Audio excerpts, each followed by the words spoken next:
Okay, so this is day two of putting my fitness journey out here on YouTube. So first of all, I want to celebrate because I recently noticed this channel finally has its very first subscriber. So thank you to the one subscriber for making my day today because I actually got really excited when I saw that today.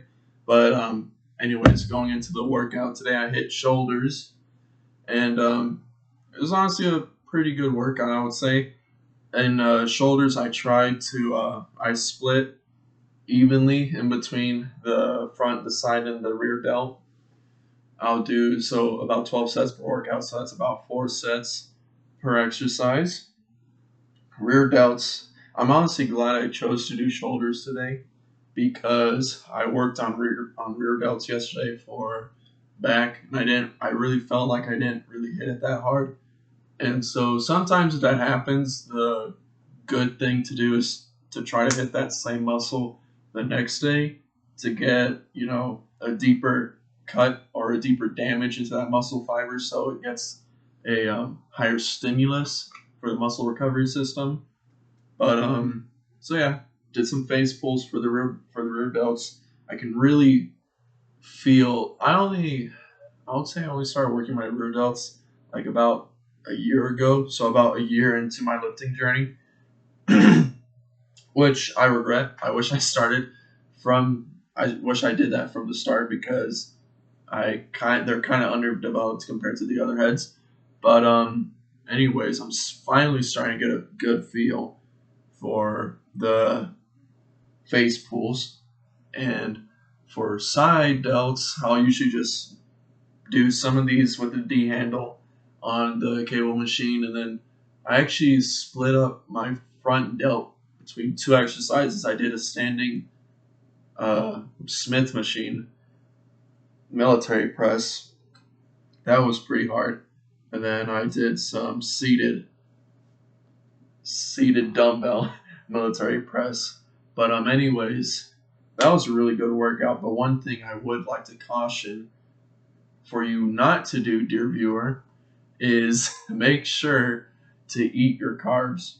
The reason I say this is because today when I went to the gym, I had nothing to eat all day, no fuel in my system, and I think as a result of that, during my training, I kind of phased out. I wouldn't say pass out, but I definitely had to take a knee because I felt like I was seeing stars. And in my experience, that really only happens when my body isn't loaded up on carbs. Because I think the reason I might be wrong here. I'm not a nutritionalist or a master of knowledge when it comes to bodily function, but I know the basic facts that your nervous system runs on carbs. That's the primary fuel source. And I know that, when you don't have enough carbs, your nervous system can't function to its fullest extent. And sometimes, maybe as a result, you end up passing out during a workout. Specifically, what happened for me was I was doing like military press, and when I was done with the rep, I twisted to set it in the Smith machine, and I just took a knee, and and I had one arm up like that. I had to take a breather. But yeah, it might also have to do with breathing technique, which I guess I would have to work on. I'm sure if I recorded these things, people would point them out a lot more because it's probably be obvious, like, dude, you're doing that so wrong, or something like that. Anyways, point being, soon I'll be able to film myself in the gym so all of you guys can critique what I'm doing. And I think I have a solution because there's a gym in my apartment that's mostly empty for most of the day. And if I go in there dead of night, the latest I've been in there is like 2 in the morning. It's dead. When I went there today around like 12 o'clock, it was dead. I'd actually like to apologize for the late upload as well. I'm uploading this like an hour later than my last upload. And I guess it's just going to take some getting used to because I'm new to this uploading thing. So, like I desired, I would like to upload like by 12 o'clock or 1 o'clock every day just for consistency.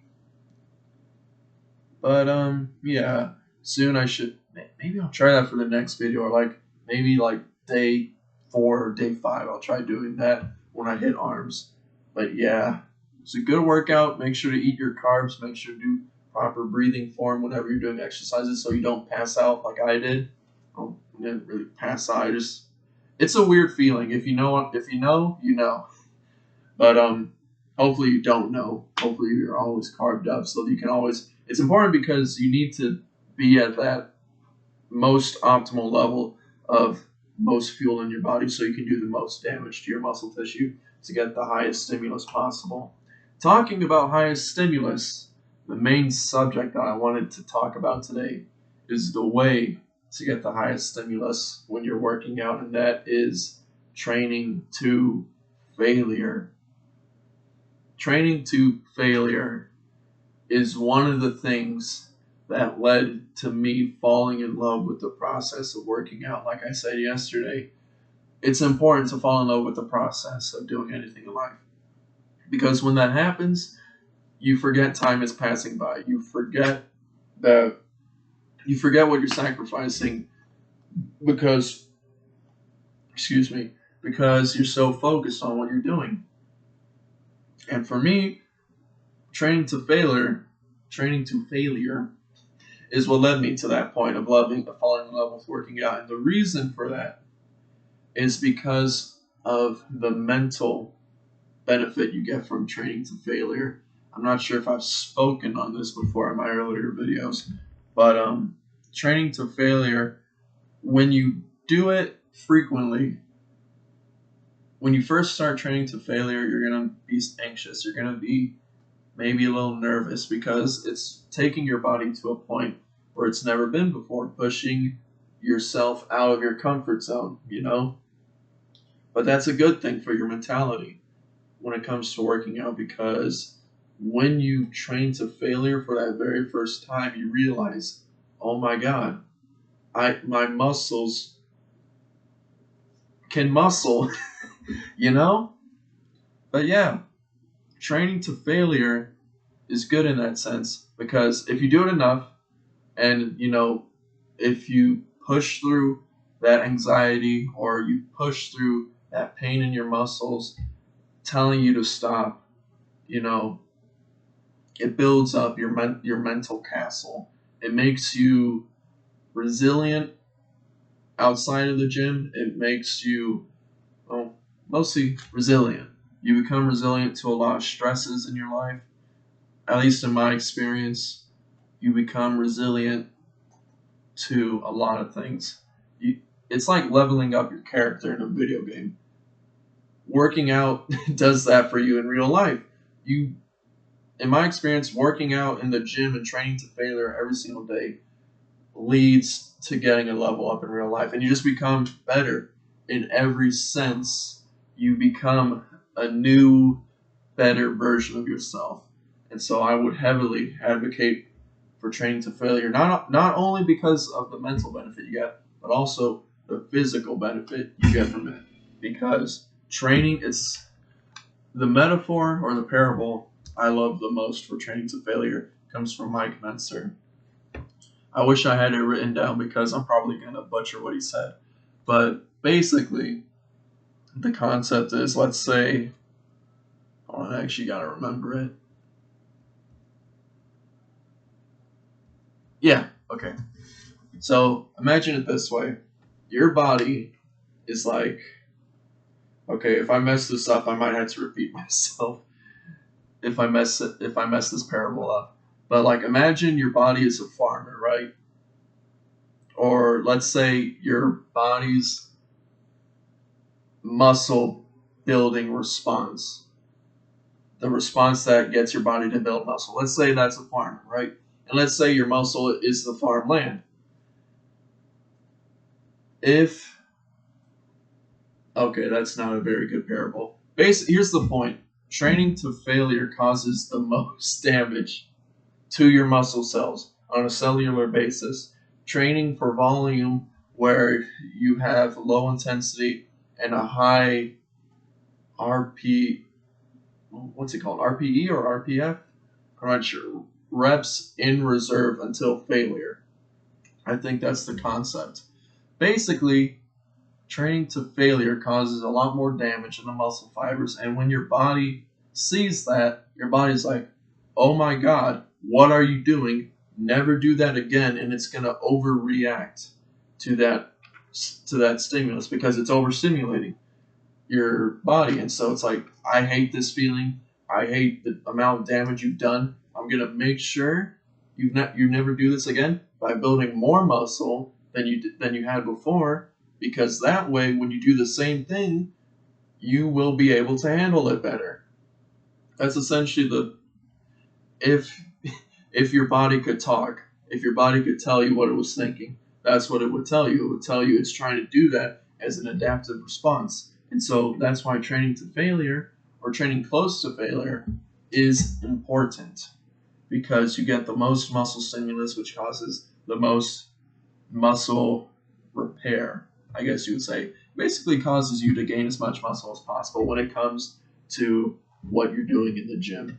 But, training to failure is also really good because you find out your limits.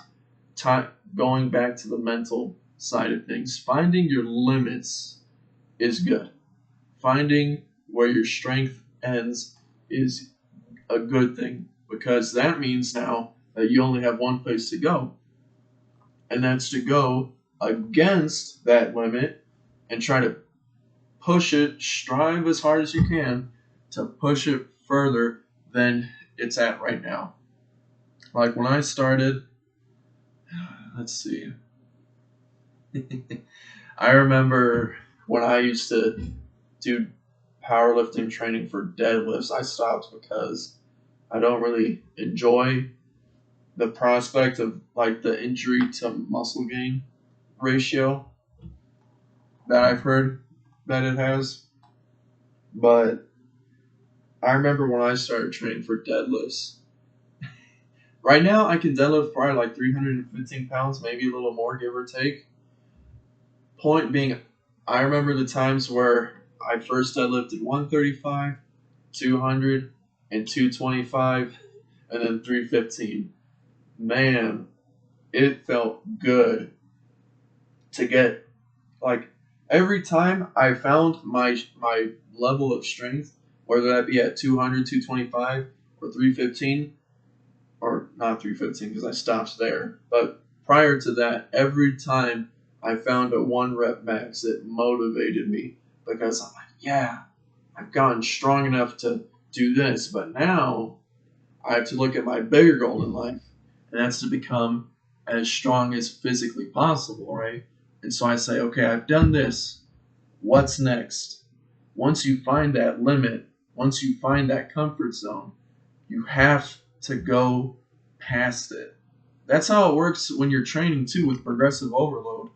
Once you get strong enough to handle the same amount of weight and reps that you've been doing forever, you have to up the intensity. Once you find that comfort zone, you have to up the level of intensity, because your body only does that specific kind of muscle repair response when you take it to that point of intensity, when you take it to that point of failure. It's if you want to, if you're striving to be the best or striving to be the strongest when it comes to that regard, you can never be comfortable with your strength. You always, I'm not suggesting that, don't undermine your confidence in your strength. Being strong is a good thing. Having strength and knowing that you're strong is a good thing for your mental health and just for your confidence in general. But make sure to never get comfortable with how strong you are. Always try to be getting a little bit stronger every single day. You don't have to be trying to get stronger by a lot every single day. Like I said before, consistency is what matters. Being consistent in your efforts, being consistent every single day with the effort you put in. Doing that day in, day out for years is how you build tremendous amounts of strength. You don't make huge strides every day. You make huge strides over the course of years, of 5 years, 10 years, 20 years. Who knows, man? It all depends on your consistency. How willing are you to go to failure? How willing are you to test yourself? How willing are you to constantly push yourself out of that comfort zone? Because that's what really matters at the end of the day, is that you're uncomfortable doing what you don't like, doing what makes you feel uncomfortable, doing what makes your brain tell you, like, man, why are you doing this? This is terrible. Stop. Like, why are you doing this? Why aren't you satisfied? That is when you are at that point of constantly uncomfortable. Because once you stay in the same place long enough, you lose your ambition. You lose your drive. You get used to it. You lose out on future gains in strength, in size, in mental power from training to failure your whole life.